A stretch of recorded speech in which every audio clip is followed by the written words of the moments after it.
12th October, 1972. You're boarding a small chartered aircraft in Uruguay, South America. It's not a long flight, just about 3 hours from Uruguay to Santiago, Chile. But this one's different. You're not alone. There are 45 passengers on board, many of them rugby players, towering and broad with their families and friends tagging along. You feel good. The weather's calm. Nothing can go wrong. But then, you hit the Andes. The Andes, one of the most breathtakingly beautiful mountain ranges in the world, are about to turn into your worst nightmare. They're massive, stretching over 4,300 miles, the longest range on Earth. And today, on the 12th of October, a storm's brewing up there. The plane's original plan was simple: head straight to Santiago. But as the storm rages on, the pilots make a tough decision. They land for the night in Mendoza, Argentina. A small delay. Fast forward to the next day, October 13th, 2:18 p.m. The plane takes off again. The storm's cleared, and for the first hour, everything feels smooth. It's one of those moments where you're just sitting back, relaxing. You can almost hear the hum of the plane's engines, the casual chatter of the passengers, maybe a few rugby jokes flying around. But at 3:21 p.m., things take a sharp turn. As the plane nears Santiago, the pilots begin their descent, but the plane's still deep in the mountains. Suddenly, the calm is shattered. Terrible turbulence hits. The plane starts shaking violently, tossing everyone around. Clouds roll in thick and fast, engulfing the plane. It's a wall of white. You can't see a thing outside. Then, the alarms. The warning lights flash. The rugby players are not worried yet, still joking about the bumpiness. But then, someone looks out of the window. The clouds part for just a second, and in that moment, reality slaps you across the face. The plane is dangerously close to a mountain. As soon as the clouds parted, the pilots realized they were on a collision course with a massive rock. Panic set in instantly. The aircraft's ground collision alarm blared, a sound that cut through the cabin like a knife. The pilots shoved the throttle forward, trying to climb fast enough to clear the mountain. Maximum power, full throttle. You can feel the tension in the air as everyone braces for what's about to happen. But it's too late. The back of the plane slams into the mountain, and you hear a sickening crunch. The rear of the aircraft tears away. 2 rows of seats ripped right out of the plane, and then passengers. 3 of them. Gone. Sucked out into the freezing, unforgiving air of the Andes. The plane jerks upward for a few more seconds, struggling against gravity, but it's no use. It's falling. You can feel the descent, the helplessness of it all. And then, another horrifying impact. The left wing is torn apart, and once again, passengers are ripped from their seats, flung into the cold sky. And then, the final fall. The front of the plane crashes into a glacier at breakneck speed, sliding down the ice at 350 kilometers per hour. It tumbles for 700 meters before finally coming to a violent stop. Everything is destroyed. The seats are torn from the aircraft. The cockpit is obliterated. The pilots? Gone. The wreckage lies scattered across an unknown mountain at 3,570 meters above sea level. But against all odds, 33 out of the 45 passengers are still alive. Injured, disoriented, but alive. No one knows where they are, and help seems like a distant hope. This wasn't even close to where the plane was supposed to be. It's 80 kilometers off course, deep in the heart of the Andes. And the search? It's only just beginning. Within an hour, the Chilean Air Search and Rescue Service is notified.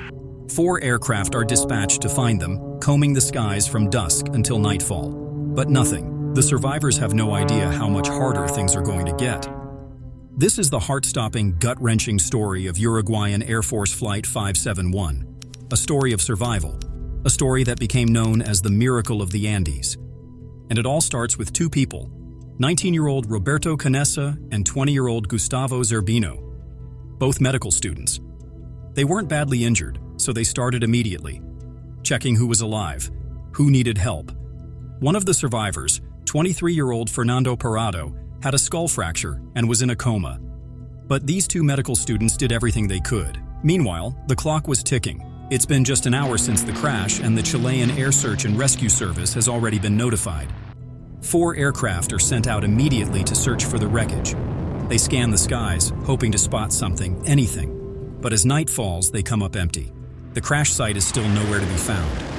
The search teams, after listening to radio transmissions, realized that the plane must have gone down in a remote, almost inaccessible area. The plane's white color blended perfectly with the snow-covered mountains, making it almost impossible to spot from the air. The wreckage is hidden in plain sight. As night falls on October 13th, the survivors are left clinging to hope. They're freezing, injured, and isolated, but they hold on to the belief that if they can make it through the night, someone will find them. 5 of the survivors don't make it through that long, icy night. By morning, the number of survivors drops to 28. The remaining passengers use whatever they can find to make shelter. The body of the plane becomes their refuge, the luggage and seats turned into walls to block out the cold. They huddle together, trying to stay warm, praying that help will come soon. October 14th arrives and the search effort intensifies. 11 aircraft from Argentina, Chile, and Uruguay join the operation. The search area is finally narrowed down, and the crash site is in that very zone. But even with all those planes in the sky, they still can't locate the wreckage. Desperate, the survivors try everything they can think of to signal the searchers. They use lipstick to write SOS on the roof of the plane. But soon, they realize they don't have enough lipstick to finish the letters. They try using suitcases to form a giant cross in the snow, hoping the planes will spot it. But nothing works. They watch in agony as 3 aircraft fly overhead, and despite their desperate screams and frantic waving, none of them notice. Another day goes by, and their chances seem slimmer by the minute. By October 15th, water becomes their most urgent need.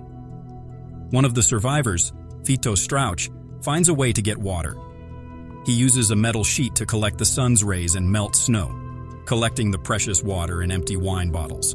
Meanwhile, the others use the seat cushions as makeshift snowshoes, and the wool from the seat covers helps protect them from the biting cold. Then, on October 16th, something changes. Fernando Parado, who had been in a coma since the crash, wakes up. As soon as he regains consciousness, he realizes the horror. His mother died in the crash, and his 19-year-old sister is barely clinging to life. Fernando doesn't give up, though. He takes care of his sister, bringing her food and water. But even his determination can't save her. 8 days after the crash, his sister succumbs to her injuries. It's freezing, minus 30 degrees Celsius. You're high up in the Andes, with no proper food or water, and somehow, you're still holding on. The air is thin, and every breath feels heavier than the last. But there's something else, something you didn't expect: snow blindness. The sun's rays reflect off the snow, burning your eyes. It's a harsh reality. You've only got 3 pairs of sunglasses between the whole group. By October 21st, 8 days since the crash, the search teams have given up. No signs of life. They officially stopped the search after 142 hours. You hear it on the radio, the one you've managed to fix using an old transistor found in the wreckage. The news hits you hard. You're broken. Your hopes just shattered in an instant. Some of the survivors start to cry. Others fall to their knees, praying. You can hear the frustration, the hopelessness, but not Fernando Parado. While everyone else reacts in despair, Fernando is quiet. He's planning. You can feel it. The food is long gone. It didn't last nearly as long as you needed it to. You've been rationing it out for days, just a tiny bite here and there. But by the 11th day, it's all gone. There's nothing left. No plants, no animals to hunt, just snow, ice, and the wreckage of the plane. Some tried eating the plane's seats, anything they could find to stave off the hunger. But it only made them more sick. And then there's no choice left. The survivors face a decision they never imagined having to make. The only way to survive is to eat the bodies of the dead. Friends, family, classmates. It's a brutal choice, one that no one could prepare for, but it's the only thing that will keep you alive. Canessa is the first to go through with it. He doesn't hesitate. Others try, but can't. They refuse to even consider it. But eventually, with no other option, the others follow. Then comes October 29th, 16 days since the crash. Your food supply is running out fast. Everyone's out of ideas. There's no plan. The situation's grim. It can't get any worse than this. Then suddenly, you hear it. A loud rumble. At first, it's just a noise, but it gets louder. It's an avalanche. A massive wave of snow comes rushing down the mountain, slamming into the wreckage of the plane. The snow pours into the broken fuselage, burying it. 8 people are lost, suffocating under the weight of it all. Now, there are just 19 of you left. You feel numb, your body shaking, and your mind struggling to process what just happened. You remember thinking, that's it. It's over. This is the end. But then, you snap out of it. You're still alive, and that's all that matters. For now, you're trapped under the snow. The air is getting thin, and the cold is unbearable. But Fernando Parrado isn't one to give up. He takes a metal pole and starts digging, trying to carve a hole through the snow to let some fresh air in. For 2 days, you work together, digging through the snow, exhausted, barely holding on. Finally, after what feels like an eternity, you break through. You emerge into the freezing air, only to see a snowstorm rolling in. There's no choice but to retreat back into the snow cave and ride it out. You spend 3 more days in that cramped, cold space just trying to survive. But on the 4th day, the storm clears. You venture out again, only to realize the brutal truth. No one is coming to save you. If you want to make it out alive, it's up to you. It's time to take action. You've got to move. Canessa, Parrado, and Vizintin, the strongest among you, decide it's time to take matters into their own hands. You need food, warmth, and most of all, hope. You decide to make your way out, hoping to find help. The first step, figure out where you are. The co-pilot had mentioned Curicó before the crash, so you guess that if you head west, you'll eventually find help. But you're wrong. In reality, you're nowhere near Curicó. The crash site is 89 kilometers east, deep in the Andes. You rest up for a few days, gathering your strength before setting off again. On November 15th, 33 days after the crash, the 3 of you head out. After hours of trudging through the snow, you come across a piece of the plane, the rear section that had broken off during the crash. Inside, you find a trove of unexpected supplies: suitcases, chocolates, meat patties, extra clothes, and even a bottle of rum. But the best part is the two-way radio. A radio that can send messages.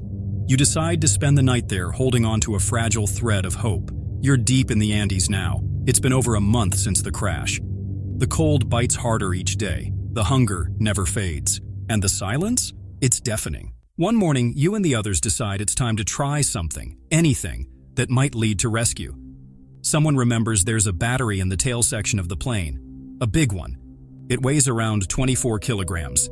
The plan is to use it to power the aircraft's radio and send out an SOS. You find it, wedged in the twisted metal. But there's a problem. It's far too heavy to carry back across the snowy wreckage to the cockpit, so you try something else. Why not power the radio right there near the tail? You head back to the main wreck and bring Roy Harley, the only one among you with any knowledge of electronics. It's a long shot, but it's the only shot you've got. He tries, you all try, you hope, but the plan fails. The battery is 24 volts DC. The radio needs 115 volts AC. It's completely incompatible. There's no way to make the connection. For days you keep trying, splicing wires, adjusting connections, praying for a miracle, but nothing works. Then, disaster strikes again. It's December 11th, day 59 since the crash.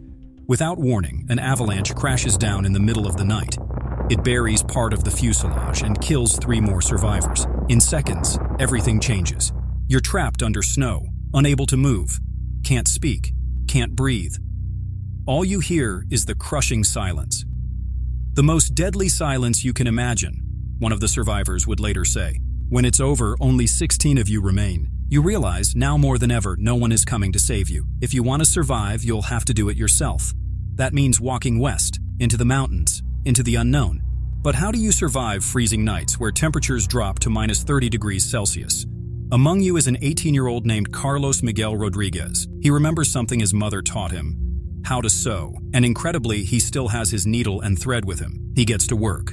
His idea is to stitch together spare clothing and insulation from the wreck to create a sleeping bag.